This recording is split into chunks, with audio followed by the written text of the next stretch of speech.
A Grécia, nesse momento, ela já não tem mais, na filosofia, aquele caráter da polis, né? Do cidadão, da política. Eles tinham sido invadidos, então essa política, ou essa filosofia política, que a gente tem muito forte em Sócrates lá, Platão, também muito mais forte, e no próprio Aristóteles, né? Ele passa a ter uma filosofia mais voltada para o indivíduo. E, nesse contexto, o estoicismo acaba emergindo, sendo criado, né? Isso por volta de uns 300 anos antes de Cristo. Então, o humanismo na Grécia aqui, ele estava bem forte porque o indivíduo agora ele precisava se encontrar, né?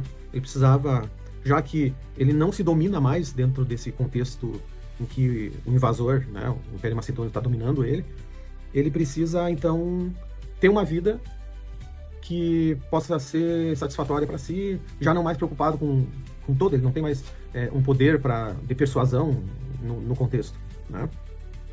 Então, a gente tem nessas filosofias que vão se produzindo nesse contexto, e o estoicismo ele é uma filosofia muito interessante, porque ele coloca o homem no centro agora, uma preocupação consigo, aquilo que eu posso, aquilo que eu tenho como virtude, aquilo que eu faço como determinação para aquilo que eu consigo articular e alterar dentro das minhas limitações.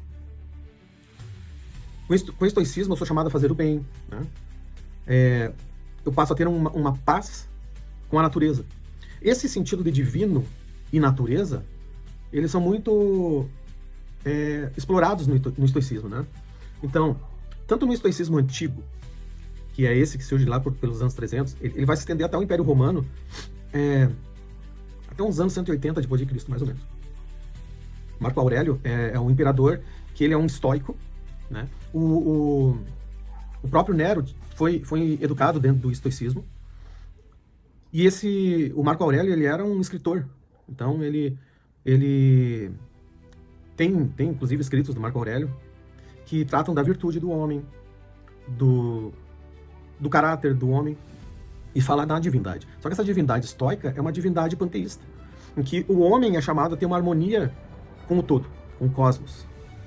E o homem ele faz parte desse todo, e há coisas que o homem consegue alterar e outras não. Ou seja, em alguns pontos o homem tem que se conformar com a realidade estabelecida por ele, né? Pela natureza, por essa relação que ele tem de articulação com o cosmos, né? E aí a gente vai ter alguns conceitos, algumas informações que vão remeter ao que tem se tratado hoje dentro de uma forma cristã contemporânea, tá? A questão que eu falei da energia, de que tudo é Deus, que Deus é tudo. Então, a gente vai encontrar dentro do cristianismo, embora as palavras elas tenham muita semelhança, elas não têm o mesmo sentido, né? A semântica é outra. E isso é muito interessante porque considerar Deus como sendo a totalidade imanente e considerando o conceito de energia, de poder, e a gente vai chegar no conceito da fé, eles precisam ser esclarecidos à luz do próprio cristianismo, que tem sua base no judaísmo, mas que também se mescla com conceitos do contexto em que ele estava inserido, né? Mas o que era esse cristianismo incipiente, então, basicamente, em relação a essas questões? Em relação ao panteísmo, porque nós não podemos confundir cristianismo com panteísmo, tá? O panteísmo, ele considera que não há um agente na criação das coisas, que o universo, ele se autorregula, e isso foi desde sempre, né? No entanto, o cristianismo, com as suas raízes no judaísmo, né? Jesus era um judeu, apesar de Jesus passar todo o ministério terreno dele num embate crescente contra a instituição judaica, Jesus era um judeu, né? Jesus não era um cristão. Cristãos são os seguidores de Cristo, né? Jesus Cristo. O próprio cristianismo, ele era considerado uma seita do judaísmo. O que é uma seita? Um segmento, né? A palavra seita vem de secto, que significa seguidor, um braço do judaísmo. Então, assim como outros grupos que tinham na região da Palestina, principalmente naquele momento em que havia um clamor pela libertação do Império Romano, haviam vários grupos. E um desses aí, ao olho do romano, esse movimento que Jesus tinha esses seus seguidores, ele era considerado um judaísmo diferente um pouco. Não se tinha essa concepção de cristianismo nesse momento, né? Então, dentro dessa relação com o judaísmo, e aí vamos pensar num cristianismo em formação ainda no ministério de Jesus, né? Aproximadamente 3 anos e meio que ele ficou realizando milagres, ensinando, falando sobre a sua ressurreição, falando sobre a sua segunda vinda. Ele se coaduna com a ortodoxia judaica em inúmeros pontos. Até porque o cristianismo nada mais é do que o cumprimento do próprio judaísmo, né? O judaísmo ele é posterior até Abraão. Abraão não era judeu, certo? Então, o judaísmo ele começa com Abraão, ali, uma linhagem abraâmica. Mas, quando ele se desenvolve naquilo que nós conhecemos como Antigo Testamento, ele se desenvolve com a mensagem de salvação da humanidade, que começa lá com o pecado de Adão. E nós temos que considerar isso como sendo uma verdade. Senão nós rasgamos a Bíblia, né? Então, Adão, se ele for considerado um mito ou uma história ilustrativa, então a Bíblia, a soma não fecha. Porque o cumprimento, a ressurreição de Cristo, nós não podemos crer na ressurreição de Cristo, não podemos crer nos milagres, não podemos crer em mais nada, né? Nós temos que crer no fatalismo, né? Mas, por que em Cristo, no cristianismo, ele é uma continuação do judaísmo?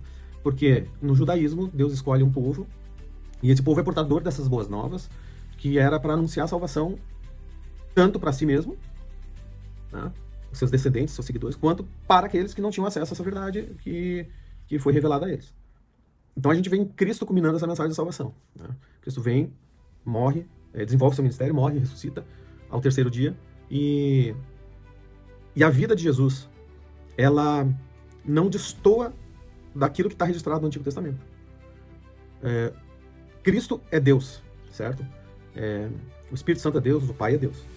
Mas isso a gente vai estar vendo mais para frente. Mas o que tem em relação ao panteísmo isso?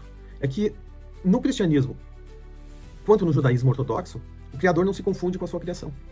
Se você for ler lá em Gênesis 1, versículo 1, diz assim: no princípio criou Deus os céus e a terra. Tá vendo? Deus, ele não se confunde com aquilo que ele cria. Deus é o Criador. Os céus e a terra são a criação. Então há uma separação entre Criador e ser criado, seja ele o universo, né? Seja ele os seres vivos, seja o que for.